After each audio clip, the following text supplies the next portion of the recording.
কিশোরগঞ্জের মিঠামইন উপজেলার কুনিয়ার হাওরে দায়সারাভাবে চলছে ফসল রক্ষা বাঁধ মেরামতের কাজ।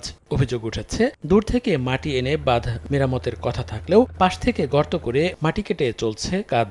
গত বছরের বাঁধের উপর সামান্য মাটি ফেলেই দায়িত্ব শেষ করছেন ঠিকাদার। বাঁধের কোথাও উঁচু নিচু, আবার কোথাও একেবারেই সরু। সামান্য বৃষ্টি এলেই ঢলে পড়বে বাঁধের মাটি। শুধু কুনিয়ার হাওরি নয়, ইটনা, মিঠামইন ও অষ্টগ্রাম সহ ৮ উপজেলাতেই ঢিলেঢালাভাবে চলছে ফসল রক্ষা বাঁধ মেরামতের কাজ।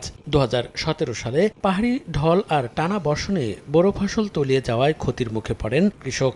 এরপর ২০১৮ সালে বাঁধ নির্মাণ শুরু করে পানি উন্নয়ন বোর্ড। কিন্তু স্থানীয় প্রকল্পের মাধ্যমে বাঁধের সঠিক মেরামত কাজ না হওয়ায় প্রতিবছর সরকারের কোটি টাকা অপচয় হলেও কাজের কাজ কিছুই হচ্ছে না। এই ফাটটা বাইন্দা এই খালটা বাঁধছে। বাঁধটা অনেক চিকন হয়েছে, বাঁধটা আগে সবসময় ফাঁস করে দিচ্ছে। এই জায়গাটা পানিতে বড়টাই দেবো, তখন আস্তে আস্তে এই মাটিটা ভাঙ্গা আবার এই জায়গায় পড়বে। তো এই বাঁধটা দেওয়ার মানে কি?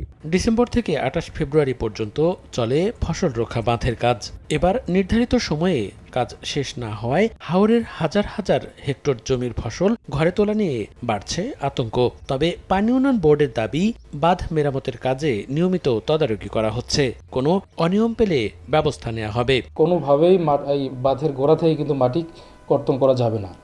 তো যে সকল পিএসসির ক্ষেত্রে এই নিয়মটি যারা মানতে পারেননি তাদের ক্ষেত্রে আমরা ইতিমধ্যে নির্দেশ প্রদান করেছি সংশ্লিষ্ট উপজেলা নির্বাহী কর্মকর্তা এবং আমাদের যে পানি উন্নয়ন শাখা কর্মকর্তা রয়েছে তাদের বিরুদ্ধে অনতিবিলম্বে দ্রুত ব্যবস্থা গ্রহণ করার জন্য। চলতি মৌসুমে জেলায় ১,৬৮,২৬০ হেক্টর জমিতে বোরো আবাদ করা হয়েছে।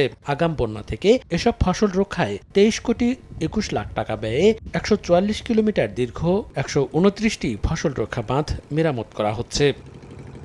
সময় সংবাদ, কিশোরগঞ্জ।